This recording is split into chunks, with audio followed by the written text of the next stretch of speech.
Hello, it's Tash Ro. Welcome to or welcome back to It's Saturday, your personal self-care pod where you can escape the work week and unwind with your two besties. No matter what day of the week it is, but for us, it's Saturday.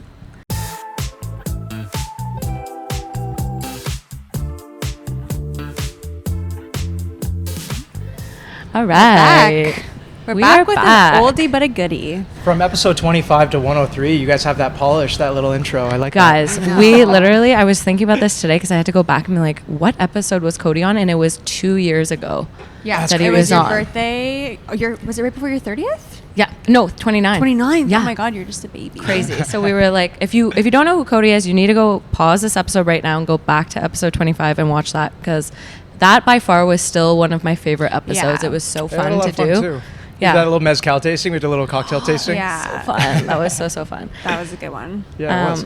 But yeah, so we haven't, obviously we've seen you, but the Saturdays haven't heard from you in almost 2 years. So give us a little life update. Been a crazy couple of years too, right? Yeah, you've been busy. Yeah, before I get into it though, because I haven't had a chance to catch up with you guys in a bit, give me the top 3 highlights of 2024 so far. Oh my God. So I know you both have had a crazy year. For the pod or like personal? Personal. Oh, Okay. probably getting Yeah. married. Yeah, that's a big one, obviously. Yeah. Look gorgeous. Getting married, just Euro summer in Italy. Yeah. What was the favorite city in Italy? Lake Ooh. Como. Lake Yeah, Como? Lake Como Okay, was my cool. favorite too. Yeah. And then I'm almost done school, so I'm really excited about That's that. exciting, yeah. I'm applying for jobs and I'm graduating in a few months, so that's been definitely a highlight Amazing. for Congrats. me. Yeah. But we're actually filming right now, not in our studio, for those that are watching. If you You're couldn't tell. where are you guys? We're actually at Cody's new restaurant called Ember. And we're going to get into all of that. But first, what have you been up to for the past 2 years? For the past 2 years, that's a Yeah. lot. Well, last time we chatted, I was still working for RedBull, Yep. so I was doing regional sales for them.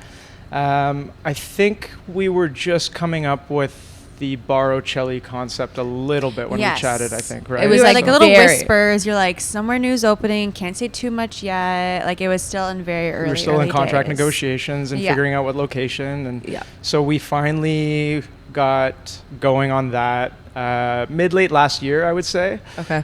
Broke ground, created a new space on William Street, downtown in the market. And Yeah. we just opened that up in April. It's called Bar Ocelli. So a little 40, 45 seat kind of fine dining cocktail bar, very inspired by kind of London Art Deco hotel bar Yes. style. Very true. It's really cool. The whole concept is based around the peacock. And the reason why we decided that was the Byward Market being a trading post once upon a time, long ago. Indian spice played a big part in that. And Indian spice trade played a big part in that. And so the national bird of India is the peacock. Oh my gosh, And there's so much thought and the history in whole this. inspiration behind it is kind of global use of ingredient, I guess, and how can we mimic international desserts and things like that into a cocktail Cool. and have some fun with it too. Yeah. It was a really cool space. We actually went as a Yes. group. I think it was right when you guys were just opening. That's came. right. Yeah, we had just opened up. Wow. It's very, very cool vibe. Very mysterious, romantic. I feel like that'd be a good spot. To go on a date night. To go there first, grab a drink, and then kind of Yeah. walk around. It's really moody. Mm-hmm. How did you guys come up with kind of the whole atmosphere of? Because this place is very different. I will say the atmosphere of this place. It's still moody and dark, but it's completely different from Bar Ocelli. So how did you kind of come up with the concept? Yeah, of- different visions and different intentions. Yeah. For Ocelli, I think the root intention was how do we create the highest level cocktails we possibly can for the Ottawa market. Yep. There's a few really incredible cocktail bars in the city now, and we kind of wanted to join that. And really, ultimately, the goal is to get on some lists and to get recognized and be a little bit more involved kind of with the Canadian cocktail scene, I guess, and the North American cocktail scene. Yeah. For here at Ember, I think the vision really was how do we create an approachable casual dining space, but do it in an elevated way. I think Ottawa now has a really incredible, underrated food scene in a lot of ways. There's a lot of, what you would call a foodie spot, I guess you could say. But when we were kind of coming up with the concept here, we realized that a lot of those places are what I would consider a special occasions only spot, meaning you're spending $100 to $150 on a night, and are people as inclined to do that on a Tuesday, Wednesday night as they are for birthdays and anniversaries? That's very true. My business partner, Kyle Wilson, and who's our chef here, and myself, we worked in that scene, and we worked a little bit more in the casual fine dining circuit in Ottawa for a long time. And we had a lot of fun doing that, but we wanted to kind of replicate that in, again, a way that people can be comfortable coming here on a Tuesday night and spending $50 as much as they can come here on their anniversary and spend a little bit more than that. So yeah, it's been fun so far.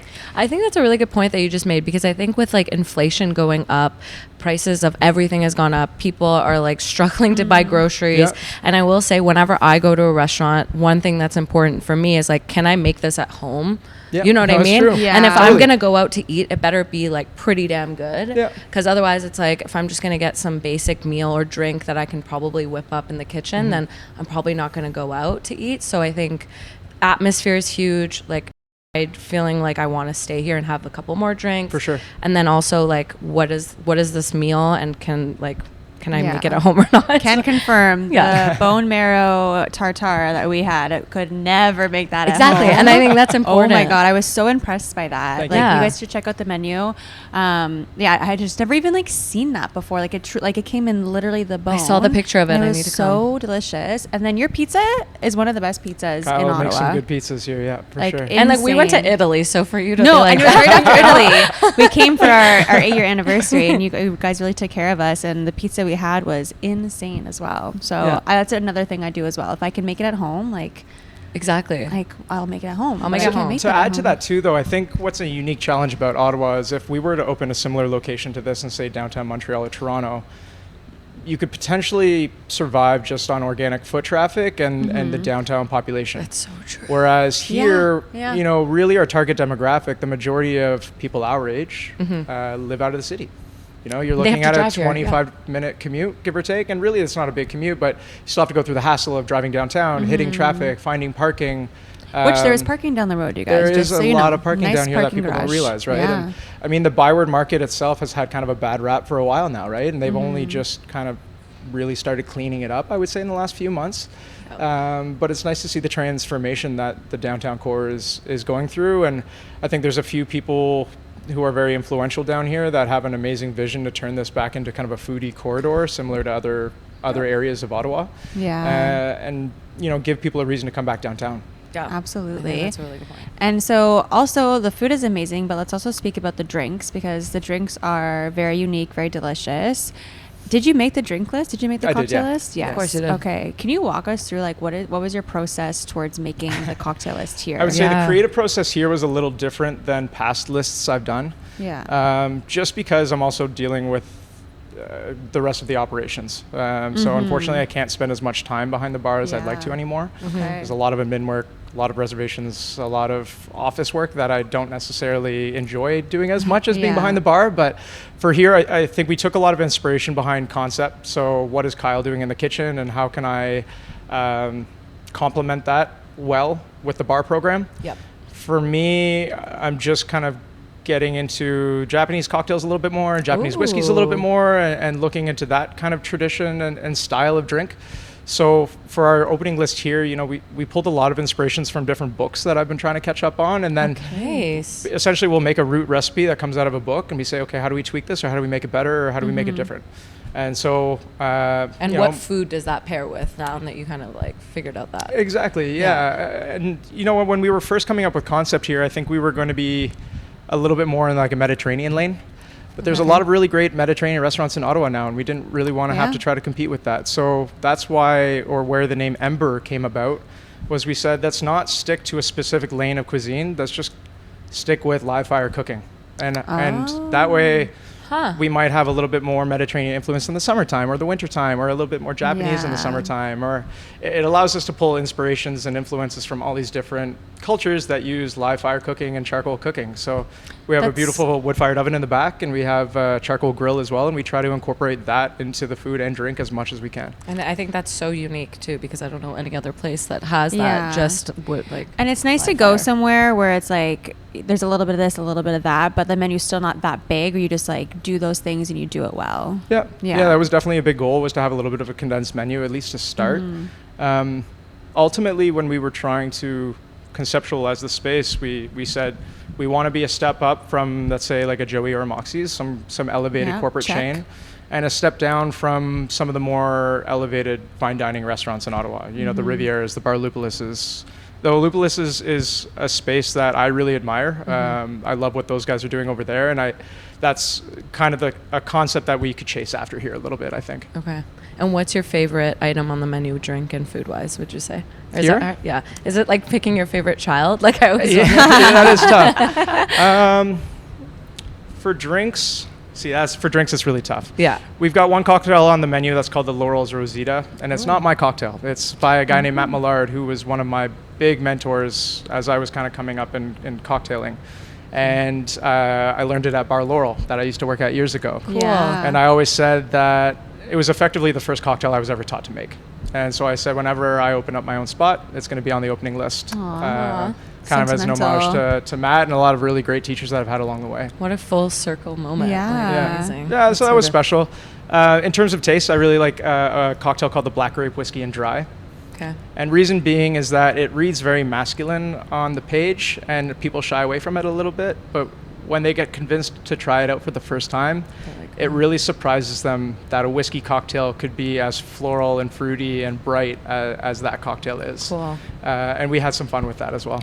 Is that the one that has the fruit leather? No, that's the rhubarb and grape. Okay, that one was so good. Matt got that one, and I was reading on the menu, and it was like fruit leather. I'm like, what even is that? I love fruit We leather. make our own It fruit was like, roll-ups yeah, here. it was like a homemade fruit roll up, and I was like, this That's like a is Persian sick. thing, eh? Oh, is Did it you know really? that? No, yeah, I didn't know yeah. that. It's literally, we call it lavoshek. Okay. It's literally Persian. Oh, that's so I think it cool. comes Persian roots. For me, the reason why we did that is I always like to create some kind of nostalgia component to a cocktail. Yeah. So you might be going on a first date, you might be nervous, you might be celebrating an anniversary or a big event, and you're forced to eat a fruit roll-up, kind of an elevated restaurant. You know, That's like amazing. similar. Like I used to have a cocktail on an old list that had a Jello shot and a grapefruit skin on the drink, and so Wow. you'd have people coming in suited up, and here they are taking Jello Taking shots Jell-O at a fine dining shots. restaurant. I And love that. That's it's just so a way to fun. incorporate kind of a playfulness into a level of dining that can sometimes be perceived as pretentious, and that's not what we want to be here. We don't want to Yeah. be pretentious. We're making pizzas and pastas and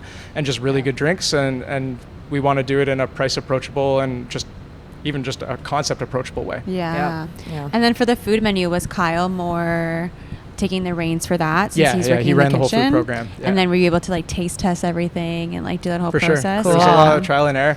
For what's been really rewarding for me to see with Kyle, he and I have worked at 4 restaurants together now, and it's really because of him that we're doing this. When I was first offered the space, I was really hesitant. I had gotten out of the industry. I was working in a sales job. Became a conversation, and I was really hesitant on getting back in the industry. I'd kind of burnt myself out of it before. Yeah. I kind of knew what it was going to take to get a place going again, and finally, when push came to shove, I said, you know what? If we bring in a chef partner who's equal stake and equal salary to me, he runs the back, I run the front, and Yeah. I get to pick him, I'll consider it. And he was running the Canadian Tire Center at the time, so I didn't Really? think that he was going to be moving. He's got 2 little kids at home too, I and wonder if I Okay. if You I know. met him then. Because What's his last name? he worked at Wilson. Joey actually, so you might have worked with him at Joey years and years and years Oh ago. my gosh, no, wait, I think I do know. He's He was brunette, a sous right? chef He's at Joey. brunette? Sorry? Yeah. He's brunette. Okay, Yeah. wait, I think I know exactly. We'll have to who look this at is now. photos. So after. he and I met when I was the bar manager at local public eatery, and he was Yes, the yep, sous yep, chef yep. at Joey. And then I ended up working with him again at Matt T for a long time. He was the head chef there up until the pandemic. And then we opened up a spot called Savannah together for a different ownership group. Yep. We were essentially part of an opening team, and then he and I both got out a few months after. And Okay. I went into the sales job, and he went on to the hockey arena. Sorry. Okay. So I didn't think he was gonna get back into it either anytime soon, but it took about half of a beer, and here we are. And no, it's been really, really enjoyable to work with those guys. And Oh, that's nice. it was cool. He was able to kind of handpick his team too. He didn't put up a single job posting for any Oh, of the wow. kitchen That's kinda positions. nice. He had a Where- lineup of guys who wanted to work with him, and it's one of the most cohesive teams I've ever seen. That's all you can in a ask restaurant. for. But I think what sets you guys apart is that, first of all, you and Kyle obviously have like a really good dynamic together. You've worked together in the past, but you've also worked at so many different restaurants now that you're bringing expertise and lessons learned at each of these spots. But also you were able to like put together a team Yeah. of people that you've worked with. Whereas if, let's say if me and Tash randomly were like, we're going to start a business, a restaurant, like we don't know anything. Oh my You know gosh. what I mean? We would have to start from the ground up, Yeah. and they were going to make a lot of mistakes throughout the way.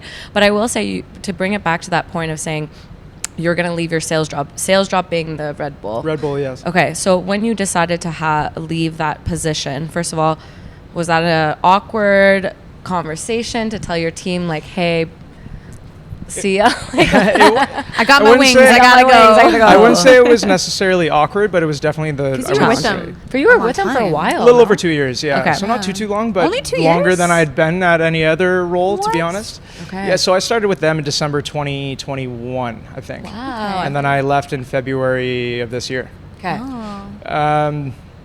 It was a really hard decision, probably the hardest professional decision I've ever had to Yeah. make. I love the company culture there, and I love the team, and I had a lot of friends who worked at head office too.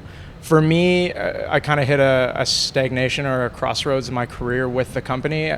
I was supposed to be getting moved over to a global position in Austria to kind of work with the marketing department on cocktails specifically.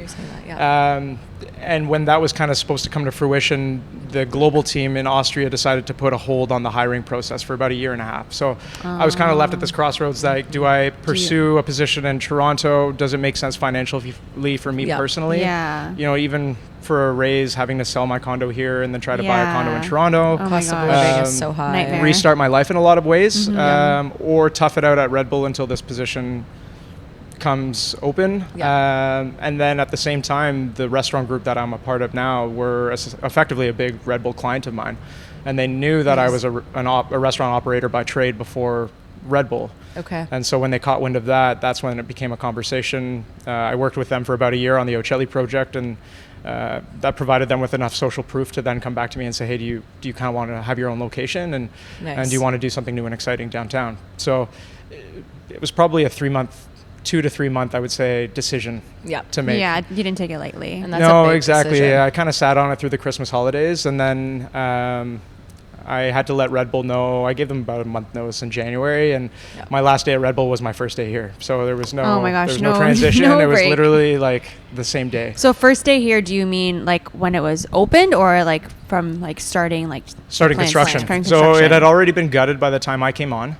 Yeah. But that's when we started working with the interior designers. Okay. Kyle hadn't even signed on. He signed on in March, actually. So I went a full month By kind of yourself. coming up with concepts, Oh my gosh. procuring all the equipment that we needed, all the tools, things like that. So March till when was the opening? It was June. Yeah, beginning of June is when we So that was soft pretty opened. fast, actually. Though March, April, May, 4 Yeah. months to from construction to That's very opening. good. And again, credits to Ottawa venues. They flipped 4 restaurants in this block in a year. And, Stop. That's and crazy.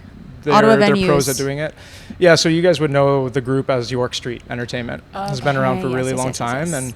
and we have some unofficial affiliation, I guess, with the El Camino group. So some of the owners at the top, there's some different Okay. partners that are partners of the same groups. Nice. The Clock Tower group, the Pure Kitchen group. There's Oh, a yes, few okay. partners at the top that are all part of Okay. all of that. Wow. And they own the real estate down here too. So it provided us with a platform to Well, be able to family. do something. Again, Kyle and I wouldn't financially be able to do this by ourselves at all. Yeah. Right. So it was really important to have partners like that who would be able to support us and fund us and really coach us along the way too, because they've Yeah. been doing it for so long that Yep. they are the pros in the city, in my opinion. That's Okay. Yep. Do you find being on Clarence, like, is there a lot of community with all these restaurants and establishments, or is there a lot of competitiveness? There is a lot or- of community, and you know what? Yeah. It was interesting for me to discover that because I never really worked down here. Yeah. So I kind of discovered that through my bartenders. They would have their friends who were bartenders and managers from other restaurants come in for a cocktail, and I slowly realized that over time that, oh, you guys are all friends from all of these different restaurants and you all hang out together outside of work, and it is a Cool. really cool community that or part of the community that I hadn't really seen before. Yeah. Yeah. That's really important. Would you say this time when you approached this whole business, would you say you approached it differently? Because you talked a lot about like burnout and how you worked in the industry for a long time. Did you kind of have that in the back of your head kind of going into this the second time to be like, make sure that I don't burn out? Or was it, it's kind of hard because obviously your work schedule is crazy. It is tough. I think for the first year of business anyways, you kind of have to go into it with the expectation that it's going to be madness. Yeah. And you're going to go through growing pains. You're going to figure out what works and doesn't work. Yeah. You know, Kyle and I are still working out our schedules and figuring out what's sustainable and Yeah. what makes sense for us and the rest of the team. And doing it in a way that is still profitable and you know, labor cost is a lot more expensive than what it used to be. And, Yeah. and that is a whole interesting dynamic that I hadn't had to manage in restaurants before, because Yeah. the last time I managed a team, bartenders and servers were making server wage, and that was $9 an hour, right? Yep. Oh my Servers God, and yeah. bartenders are making 17 now. So to make ends Yeah. meet, you know, it's Yeah. it's a little bit more interesting now, for Yeah. sure. Yeah. It's tough. Yeah, it's hard to 100%. navigate. There's so many And things. can you talk to us maybe about two things? One, like a recent milestone for Ember, and then one, like what was a big lesson you had to overcome, whether like the process of before opening it or as it's been open? Every day is a new lesson. Yeah. You know? It never We feel stops. that. We feel that with this Um, podcast too, man, honestly. The in a nutshell way to describe the experience that we've had so far, I would say, is you experience the highs of the highs and the lows of the lows. Yep. You have some of the most challenging days I've ever had professionally, and Yeah. and I've had some of the most rewarding and fulfilling days Yeah. I've ever had professionally. Sometimes on as the well. same day. Sometimes on the same day, Yeah. exactly. Opening night was a big one for me when we were Yeah. first open to the public, and it was a full restaurant in here. Aw. Oh, I'd, that's beautiful. Your yeah, I heart's had to full. spend a You're like, couple- oh shit. Oh yeah, I had to spend a couple minutes in the office by myself. Oh, yeah, Um, that's so cute. Opening night, we had the mayor come in and give us a plaque. No Wow. way. And that was really cool that Marky Mark. that Mark came out of his way and came and gave us a plaque that we have up on the wall now. Oh And my God, that's That's, actually um, sick. a little beautiful. congratulations for investing in small business in Wow. Ottawa, and that was really rewarding as well. We just had our first food critic review in the newspaper, and that kind of shocked us that was a thing even 3 months into Yeah. opening. Yeah. So we interviewed with an Ottawa citizen writer, and had an amazing time chatting with him, and he wrote some really kind words about us as well. And That's it's nice. just That's something growing. little like that each week that Yeah. makes it kind of fun. Oh my God. It's so cool to be such like a pillar in the community with your establishment. I think Like, that's really, awesome. really And don't get rewarding. me wrong, it's a long road ahead. Yeah, it's you just the know, beginning. There's maybe 2% of the population actually knows who we are. So Yeah. there's a lot of opportunity to get Yeah. the word out and get bigger and continue to get busier year over year. I love it. Definitely. I think in this day and age, like Google reviews are really, really important because it's, first of all, it sets you apart and it determines whether or not a client is even going to walk into your establishment. Because so true. For me, like if I'm going to try out a new restaurant and I go on Google and it says that it has like a 3-star, I'm probably not going to go. So first, can you talk about the importance of Google reviews in your establishment and other establishments? And then how do you ensure that you get a positive review? Are there ways to get clients or people to write, customers to write reviews for you? Like I know certain places, they'll be like, we'll give you this if you write us a Google Yeah, we review." haven't done any of that yet. I would say for us, it's just providing the service that we want to provide, the experience that makes you want to leave that review. Yep. I think that the negative reviews are just as important as the positive reviews, and I personally reach out to any negative review that comes in just to talk to them further, and I have spoken personally with any guest who doesn't have a 5-star review here. Perfect. Yeah. Because for me, when you, like you guys said earlier, when you're going out, I look at it as opportunity cost. Is my money worth it? Yeah. Is what I spent my money on tonight worth it? Yep. And I think that comes down to the product that we're putting on the table, but I think that also comes down to the service that we provide and the experience that we provide too. So, even when we're onboarding staff here, one of the biggest things that I try to preach with my whole team is I want us to be polite and I want us to be formal, but I don't want us to be mechanical. I don't want us to be artificial. Yeah. The term I always use is I want us to serve our guests like we're hosting a dinner party in our home. I love that. I don't Yeah. want it to be pretentious. I don't want it to be overly formal. I want our staff to feel comfortable giving their own recommendations and describe dishes in their own words. That way Okay. you have a personalized experience. Yeah, Yeah. that's better too, because like I've worked at a bunch of restaurants too, and I've worked at places where you need to describe things like exactly a certain way, Word but when for you word. get so fixated on it and then you're trying to describe it, it just comes out like jumbled and not organic. Yep. And you say the wrong Robotic. thing, robotic, and it's just like, can you just let me say it the way that I want to say it? Like, come on. And Yeah. everybody's different.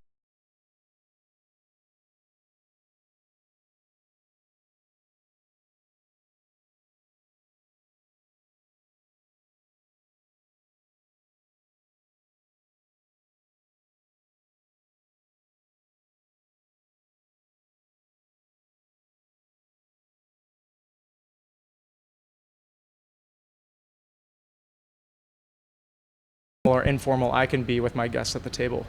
And once you kind of feel that out, it allows us to create a personalized experience for those guests. And again, create a kind of an inclusive environment that they're going to want to come back and dine with us any night of the week. Yeah, I think that's super important. Do you guys have any like special events that you do like weekly or anything like that, or upcoming events? So we do live music every Thursday. Oh, I love that. That was always really important to me, to have some kind of live music component in my restaurant. Yeah. We do late night DJs Fridays and Saturdays, kind of lounge style though. We don't want to become a supper club. We don't want to be a club. We want to be a place that you can listen to good music and have a cocktail or a glass of wine. We've got a lot of events coming up too. We've got an event on Friday this week that I'm not allowed to give out too many details yet. Tell us after. So it's press record. It's secretive until 48 hours before. Fun. Okay, that's fun. So that's almost booked out, 80% booked out. So we're looking forward to hosting that. And then Sunday this week, we've got my annual Black Box bartending competition for the Movember Foundation. So it'll be my 6th year running that too. So you got the stash ready to go. I know, Yeah. I love it. The only time I don't have a beard in the year. I love it. So looking forward to that. And then, you know what, for the rest of the year, it's mostly just getting through Christmas parties, a lot of holiday bookings. You must already be booked. Like, yeah, we're starting to get booked pretty solid for Yeah. December, which is exciting to see. that's good. And then, you know, we're going to launch some fun things. We're going to do a Wine Wednesday pretty soon. Oh, yes. So I know some restaurants got rid of the Wine Wednesdays here in Ottawa, so we want to bring that back. Won't say who, Yes. but you guys know who. We're going to launch a new cocktail menu in January, so I've got some fun cocktails that are going to be rolling out pretty soon. Let us know if you need some And then- testers. Absolutely, for sure. Hey, anytime. Taste We will be on that, no problem. I love that. And then last question though on this topic, for the live music on Thursdays, how do you pick and choose, or do people approach you? Yeah. Like if any musicians are currently It's a little bit of both. Because I used to work in pubs and bars, I had a lot of contacts for bar singers, and I think we have a really amazing rotation of musicians that we have somebody different every Thursday. So Amazing. we're booked out all the way to the end of December already, and Oh, it's a wow. different musician every single week. So Wow. it allows us to bring kind of an eclectic style. Everybody plays their own music and Varies. different styles of music too. So it's fun to incorporate that into the night. Yeah, Love that. Thursday is a good night to do that. That's really good. Man. Yeah. Right. So we talked a lot about Ember, but I want to kind of switch gears and talk a little bit more about Bar Ocelli. Sure. So we were just talking about this off camera, but I want you to tell our listeners. I'm just gonna be real. Tell us about this new peacock that you guys brought into the restaurant, because I think that's freaking We cool bought for the a bar. real peacock. Like real, you guys. Real. So what was funny about that too is we actually had to replace the window too to be able to put it somewhere. So we had to kick the window this is out of the front of dedication. the. Yeah, it was a lot of work. Oh my gosh. So we had a general contractor kick out the front window to be able to create a bit of a display window, and we have this Wow. peacock that's under a spotlight now. How tall is this peacock? Like peacocks are quite large. No? That's a good question. It's probably Oh, you 6 know or what 7 I'm thinking? feet. Okay, is it? Yeah, You know what I yeah. was thinking of? What? I was thinking a peacock was an ostrich. Oh my god. So I was like, that's crazy. Well, it still Peacocks has are way crazy more long beautiful. tail. So beautiful. Yeah. You got to send us a photo of this so we can post it. Yeah. Because Oh, 100%. that We gotta go is check it yeah. out. I we'll can show post you it. guys on the way out after. Yeah, you need to show Yeah. us, because we're gonna definitely like insert a picture Of at a some point, peacock. because that's freaking cool. That is really, really cool. Yeah. Was it hard to find a taxidermy peacock in Ottawa? Or are We those we just- were looking online for quite a while, trying to find something that was affordable. too. Wanted a peacock. And Dead or then alive. I forget who linked me up. Somebody linked me up with a professional photographer who's local, and she coincidentally Okay. had 2 peacocks in her studio. So So artsy. we were able to buy one from her and get it installed in the bar. Oh my That's gosh. so cool. That is so pretty cool. interesting. Can you tell us a little bit about like the drink menu at Bar Ocelli and how it differs from here? Because I went to that spot and it's like the drinks are just so freaking cool and out of a movie. Like you get your drink and it's like it's like a whole experience. So Well, I think a lot of credits to our managing partner over there, VTech, 'Kay. who runs that program and runs those cocktails. so cool. We were really fortunate to be able to scoop him up when he moved to Ottawa during the pandemic. He was working in London. He's a Polish guy who was working in the London cocktail scene. Wow. Moved back here during the pandemic. He was married to a woman from from Ottawa, sorry. And I had met him. He was working at the Speakeasy at Matty, where I used to work. Yeah. And he was kind of running the program in the basement there at Sidecar, I think it's called. Sidecar, yeah. Yeah. And had a few conversations and asked him if he wanted to kind of run his own thing. And we were lucky to Cool. get him to jump over to us. And we've been working on that ever since. So he really is the brains behind that project. And then Kyle and I are pretty focused here. Yeah. Yeah, because so here you are managing partner. Yeah. And there is part owner. Yeah. Can you exactly. describe like what are the differences in those roles? Because that was confusing to me. Yeah. Over there, I'm a little bit more hands off. I help out with the wine Okay. list a little bit. Okay. And attend meetings every week Okay. in terms of operations and marketing initiatives and how are we driving the business forward over there. Okay. Other than that, I'm not very active in terms of actually being on the floor or in the Okay. building during service. I'm Yeah. here pretty full time. Yeah, you couldn't do both. That'd be no, insane. exactly. Too I mean, much. That's same kind of with the Kyle. perfect little cocktail you got going on. you know? Exactly. And I would say the way that the concepts differ is just, I think, mine and VTech's execution on how we do our cocktails is just a little different. He likes different products than I do, and Okay. we have a lot of fun conversations on a weekly basis about what our favorite gin is and why, and how do we use that in a cocktail. And he's always running over here with new cocktail ideas that he wants me to taste, and I'm always running over there with cocktails that I want him to taste. And That's so cool. it is a lot of fun creatively to be able to give each other feedback in that respect and challenge each other sometimes. And it creates a really great kind of creative work environment for sure. Are there any like techniques or things in mixology, like newer techniques that you kind of learned since we last spoke that is interesting to you? Ooh, that's a good question. Learned how to clarify some things here that I hadn't done before. Okay. So What is using it? milk clarifications is a pretty common technique, but essentially alcohol is a great solvent because it has water and alcohol in it. It binds really well to any kind of fat component in food. So you can infuse, let's say, bacon fat to a whiskey, or you can infuse peanut butter to a whiskey. Cool. I didn't know The that. one that we're doing right now is matcha. We're making a matcha milk and then adding lemon juice to it and letting it curdle. And what that does is it actually splits the milk. So the lactose portion binds to the alcohol, so you get that kind of fatty, round mouthfeel that stays in the cocktail. The rest of the milk curdles to the bottom of the container, and then we filter it out, and it makes the cocktail pretty clear. So with the matcha Whoa. powder, it creates a cool kind of yellow-green hue. That's quite a pretty cocktail. This is science. Yeah, You're a scientist. you have to be a chemist. Truly, you have to Yeah. understand chemistry to be a good mixologist. Yeah, we've been playing around with some fermentation stuff too. Like Fermentation is my favorite thing ever. Yeah, it's something new for me. Like I've never fermented things before. Fermentation, I love it. Pickling, like that's my shit. Yeah. I But just so love we it. we ferment rhubarb in the basement. Cool. So, Rhubarb's underrated. We use rhubarb with cane sugar and champagne yeast and let it ferment for 7 days. Is and that then- here or Yeah, Ocelli? you would do that here. And then we cold crash the fermentation, so it stops the fermentation, and then Cool. we add some components to it to make it shelf stable and prevent it from continuing to ferment. And then we actually put that on tap here, so we keg it with some pisco and some Fino sherry and make it's kind of a riff on like a gin and soda, but fruitier. That's the one with the fruit roll up on it. Yeah. Would you ever start an alcohol company where you sell that, bottle that? Yeah. I think that's next for you, Cody. It would be a lot of schooling. It would be a lot of schooling. I'm not there yet. It's also really hard economically to start an alcohol company in Canada. Yeah, in Oh, Canada. really? for Well, in sure. Ontario in particular, the Yeah. taxation is pretty high. Yeah. Same with wine. I mean, don't get me wrong. It's one of my kind of career dreams to eventually have a wedding venue, farm, maybe a little winery, Yeah, I something remember along you those lines. mentioned that, yeah. But it's really hard to make money on wine. Somebody was telling me not too long ago that if you see a local $20 bottle in the LCBO, that winery might be profiting 20 to 40 cents off of that. That's Oh, really really? easy. So you have to do a pretty decent amount of volume to see any benefit from that or any profitability from that. So my it's gosh. not easy. Okay. Yeah.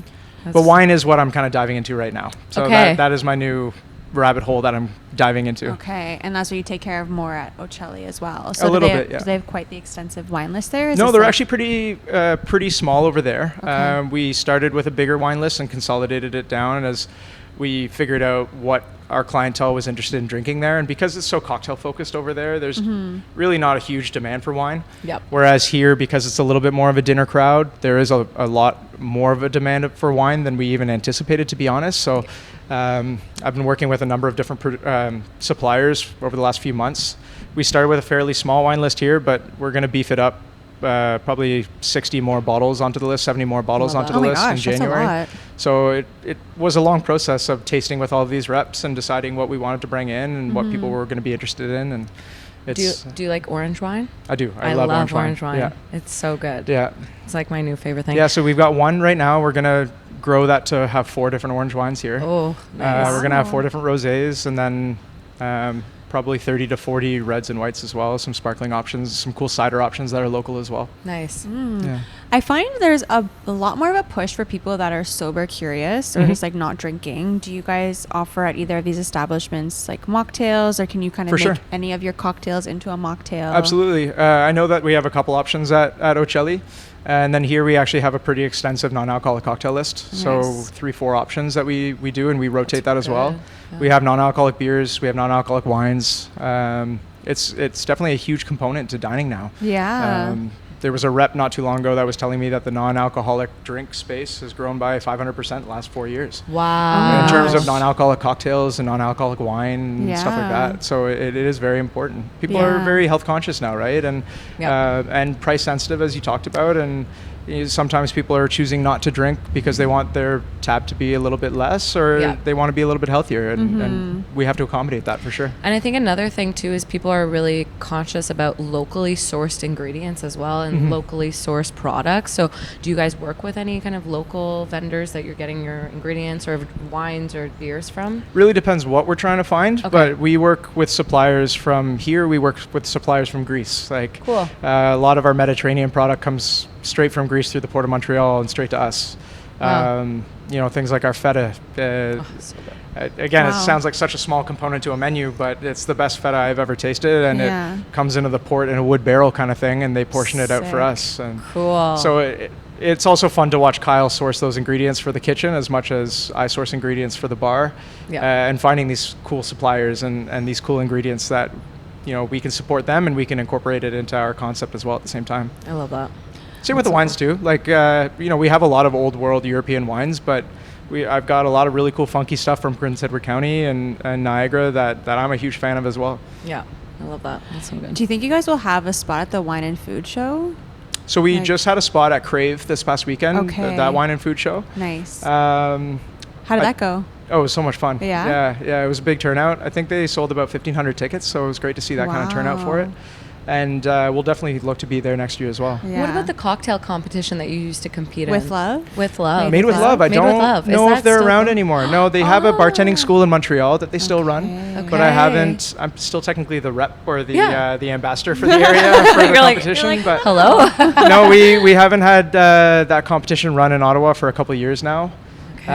That's part of the reason why we keep the Movember bar competition going, because there's Yeah. very few, I would say, local cocktail competitions anymore. Yeah. Still a lot of the big national ones, but you have to go down to Toronto to compete in those. So it's a little bit more of a process, Yeah. a little bit more work, and a lot more money Yeah. to be able to do that kind of thing. Cool. True. With like the holidays and things coming up, people are listening probably are thinking like, I want to make like a fancy cocktail at home. Are there any like recommendations for cool things that you can make that isn't as bougie as what you just explained with the matcha? Like maybe some like infused vodkas. I feel like your infusion has become like a big thing. Yeah, so there's one that I'm working on right now that it's going to sound intimidating, but it's really not. Okay. We make our own brown butter in-house, so you just melt down butter and let it simmer for a little while and caramelize it. We take that melted butter and add it to bourbon.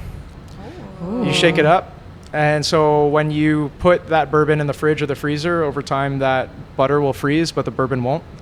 And you can just run it through a coffee filter, and now you have butter infused bourbon. And it's like Oh my nutty God. flavor, eh? Exactly, yeah, caramelized, a little bit fatty. yum. So with that, we added a little bit of Montenegro Amaro. So Montenegro is a style of Amaro that's a little bit baking spice forward, so Yeah. has some nice clove, nutmeg notes to it. Cool. And then I made a syrup just using equal parts Demerara sugar, so dark brown sugar, maple syrup, and apple cider.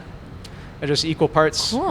melted it down into a syrup, and that'll be the syrup that goes into that cocktail, and we're going to roll that out in January here. That sounds amazing. Like, I Oh wanna my make that. gosh. Give us So one good. of those. Yeah, that's. I wanna do those. Is your girlfriend a big foodie, a big cocktail Yeah. lady? Well, So- she's a big world traveler, right? So she kicks my ass in terms of how many Oh, countries yeah? she's been to. Yeah. Cool. So I think I definitely have made her into a little bit of a foodie. She and I have really gotten into wine together, and that's been a lot of fun. Aw. We just celebrated our 1 year in Okanagan a few weeks ago, Aw, and basically the whole trip was going to wineries. So That's it was a not a lot of bad fun together. time. Yeah. And you guys are going away like in a week or something. Yeah, we you fly said. out in a week. Yeah. Where are you going? You're going down So south? we're going to London first for 48 hours, and then we're yes, going this is a to quick Cape Town, trip. South Africa. And then we're doing 48 hours in Paris on the way back. And how long are you in Cape Town for? Just over a week. Okay. I think we're doing 7 or 8 days. But I'm excited. I was able to reach out to some of our wine suppliers here, and they're going to set us up with some meetings and tastings while we're there. And always working. Get to learn in the field in Stellenbosch a little bit. The thing that's cool about you is like, okay, we go out to dinner and whatever, but for you, it's like research. So you go out to dinner, and you're looking around at the atmosphere, you're like taking notes, you're looking at the menu, you're looking at the drinks, you're tasting things. And you know what? I probably drive her nuts. Yeah, you're like, absolutely. you're like, can we just go out to dinner and can we just go to McDonald's, please? Even in Okanagan, we'd be sipping a glass of wine, and all of a sudden I'm frolicking through a field trying to figure out what grapes they're growing. No, you're like touching the soil, smelling it, like checking the pH. You're like, so this must be this is your first probably big trip since opening up this spot, right? Yes. So how do you think you're gonna feel leaving and not being in the in the city? Like, who's gonna take on your roles and responsibilities? It's a lot of stress right now. Ultimately, for me, I just have to make sure that I'm setting up the team for success. So what does that mean? We have a lot of Christmas parties and events while I'm gone, so just making sure that everything is lined up, all the product is in, the team all knows what's happening and who's coming in and what we're serving, and as long as I leave all the notes for them and have everything in place.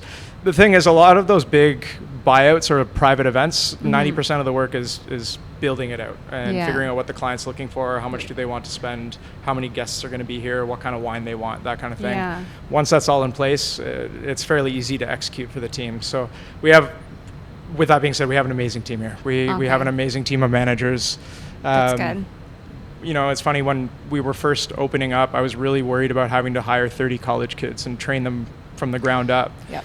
But in reality, the majority of our front of house team has over 10 years experience. And oh my gosh. We've got a sommelier on the team, and we've got people who have been serving forever and know what they're doing and are an older crowd and are a little bit more responsible in terms of getting the stuff done. Yeah. Exactly. They're not going out on a Friday They're night. not going to Thirsty Thursday at all. Oh, there's still a few of them, but they can still show up to work the next day, though. That's good. Yeah. And so do you find you're doing a good job at balancing that work-life balance? Like, you always hear people in the industry, like, it's one of the hardest things because usually you're working on the weekends and you're working late hours, and it's just like... And now you have a girlfriend. Yeah. So it's a little bit...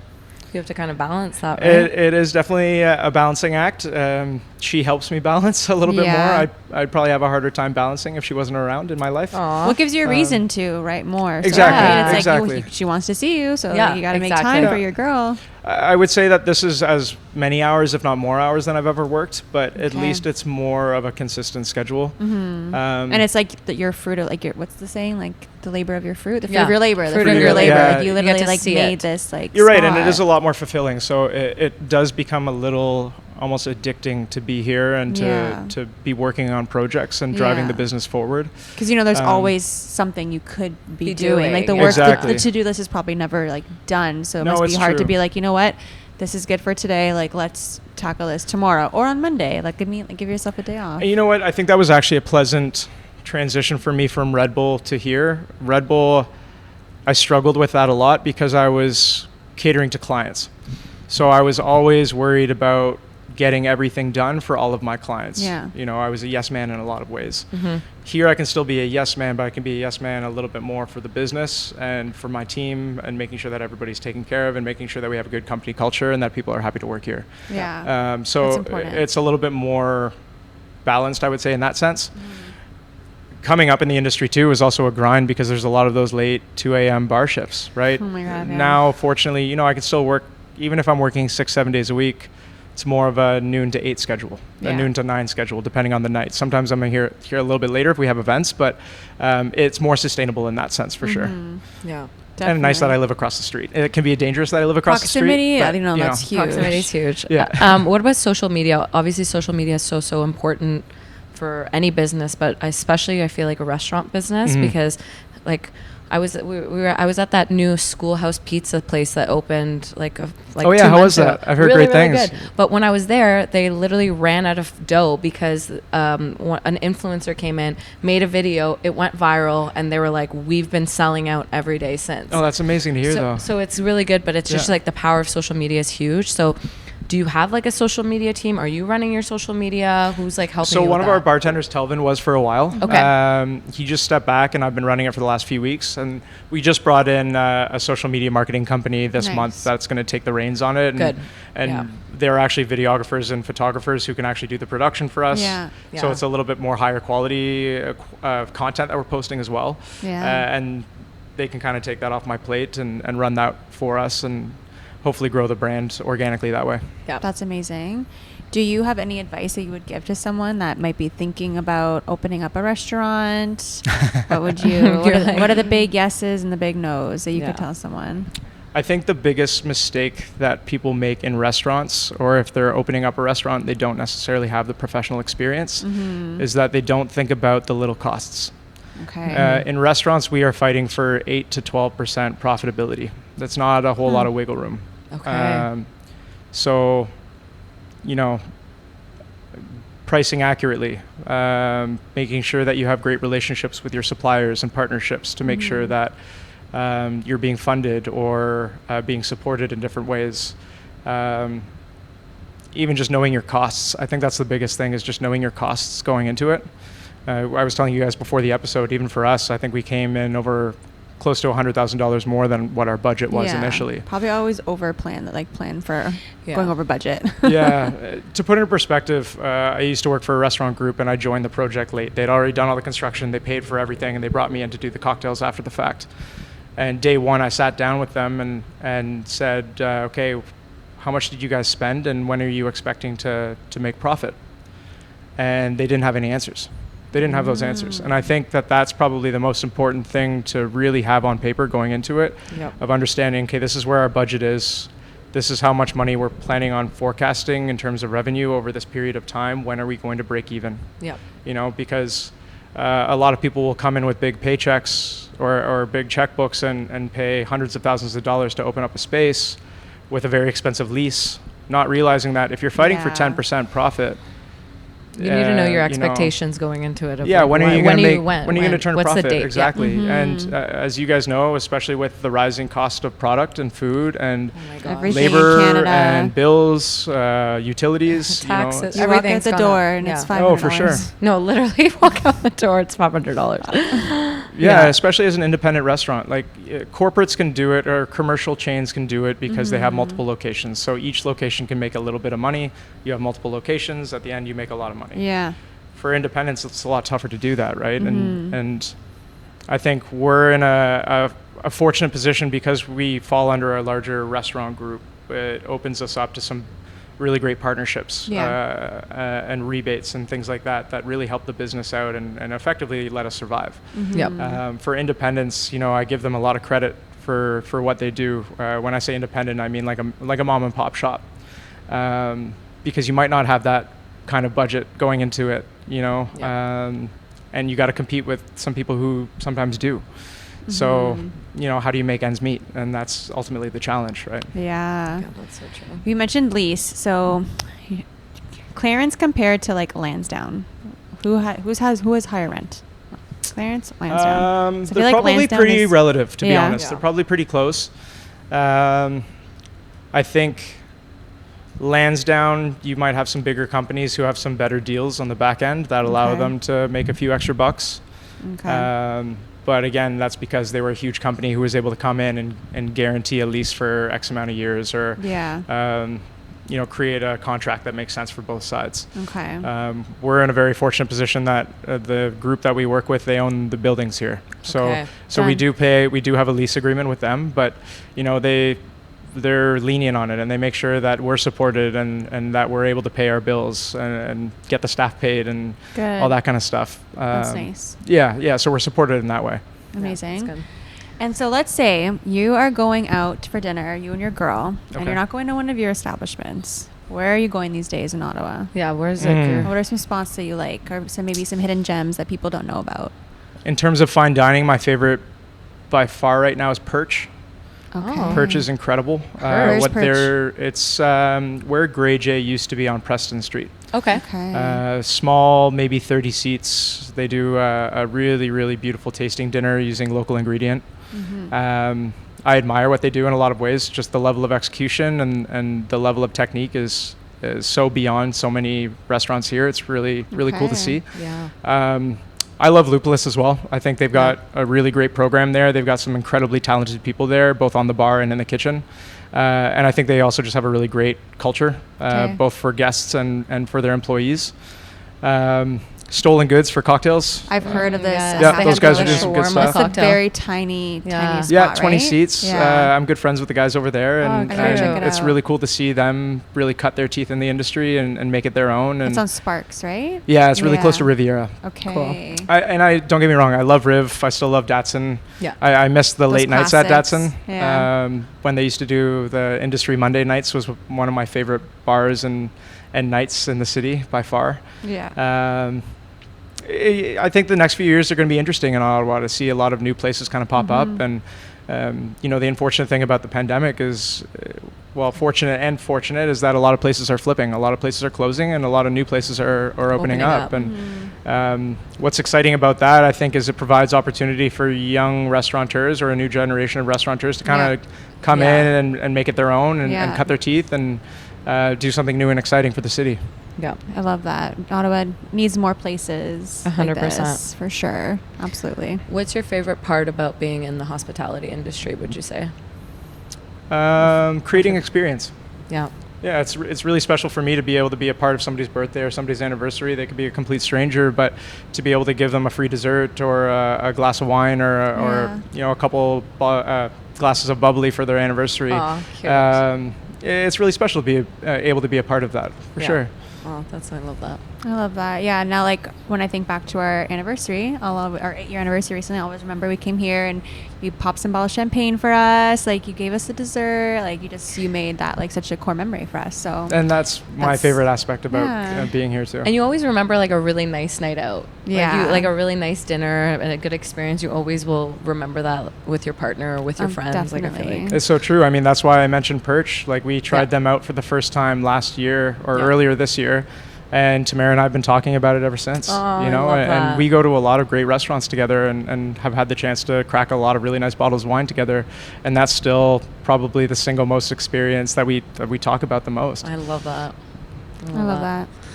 Okay, so let's just wrap it up by you giving the little spiel for Ember. When are you open? What are your hours? Sure. So we are open Tuesday to Sunday right now, 5 p.m. to 1 a.m., depending on the night. Okay. Going into next year, we'll probably open up 7 days a week, and we'll open up for lunches as well on weekends and things like that, and do some fun day events. Ocelli is open Wednesday to Sunday right now, 5 p.m. to late.